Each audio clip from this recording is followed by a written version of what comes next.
کہ وہ دن ایسا ہے جو بچوں کو بھی بوڑھا کر دے گا، بلکہ اللہ کا عذاب ہی ایسا کچھ سخت ہوگا کہ لوگوں کا دماغی کام کرنا بھول جائے گا، ہوش نہیں رہے گا کہ کیا کرے۔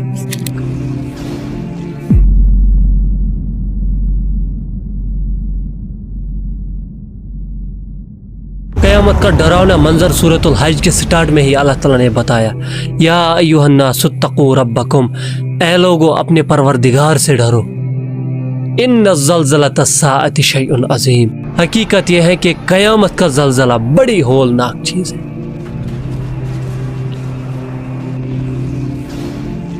یوم ترونھا تذہل کل مرضعۃ عما ارضعت، جس دن تم دیکھو گے کہ ہر دودھ پلانے والی اپنی دودھ پیتے بچے کو بھول جائے گی۔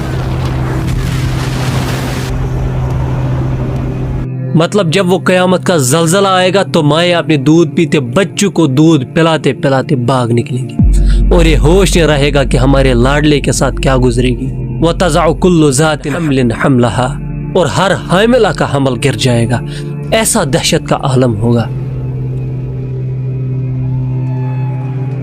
وَتَرَى النَّاسَ سُكَارَى، اور تم دیکھو گے کہ لوگ نشے کی حالت میں ہوں گے، وَمَا هُمْ بِسُكَارَى، حالانکہ وہ نشے کی حالت میں نہیں ہوں گے، وَلَكِنَّ عَذَابَ اللَّهِ شَدِيدٌ، بلکہ اللہ کا عذاب ہی ایسا کچھ سخت ہوگا کہ لوگوں کا دماغی کام کرنا بھول جائے گا، ہوش نہیں رہے گا کہ کیا کرے۔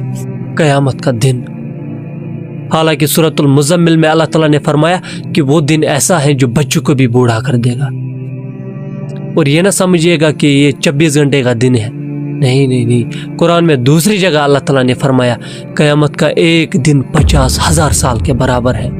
بھائی دنیا کی زندگی 60-70 سال، اور وہاں صرف قیامت کا دن 50,000 سال کا ہے، کیا عالم ہوگا۔ لیکن نبی علیہ السلام نے فرمایا قیامت کے دن اللہ کے سائے کے سوا اور کوئی سایہ نہیں ہوگا۔ محدثین نے اس کی تعویل کی ہے اللہ کے سائے سے مراد اللہ کے عرش کا سایہ۔ پھر نبی علیہ السلام نے فرمایا 7 قسم کے لوگ ہیں جنہیں وہ سایہ نصیب ہوگا۔ پہلا عادل حکمران، وہ حکمران جو انصاف سے کام لے۔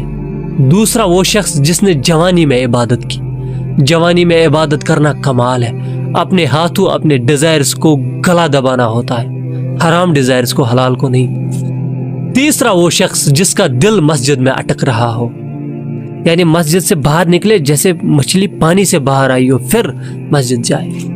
اور چوتھا وہ 2 شخص جو اللہ کی محبت کی وجہ سے ملے اور جب بھی جدا ہو اسی پر جدا ہو، اللہ کی رضا کے لیے کسی سے ملے کہ نہیں اللہ کا بندہ ہے اس سے ملوں گا۔ اور 5واں وہ شخص جسے کوئی باعزت اور خوبصورت عورت اپنی طرف بلائے لیکن اس کے من میں لڈو نہیں پھوٹے، پھسلا نہیں، بلکہ یہ جواب دیا کہ میں اللہ سے ڈرتا ہوں، میں یہ کام نہیں کروں گا۔ اور چھٹا وہ شخص جو صدقہ کرے، پھر سنیپ چیٹ نکالے اور سنیپس بنائے سب لوگوں کو بھیجے، نہیں، بلکہ اس طرح صدقہ کرے کہ بائیں ہاتھ کو خبر بھی نہ ہو کہ دائیں ہاتھ نے صدقہ کیا۔ اور 7واں وہ شخص جو اکیلے میں بیٹھ کے اللہ کو یاد کرے اور اس کی آنکھوں سے آنسو بہنے لگ جائے، یہ وہ ہے جن کو اس دن اللہ تعالیٰ کے عرش کا سایہ نصیب ہوگا۔ اللہ تعالیٰ ہمیں وہ سایہ نصیب فرمائے، آمین۔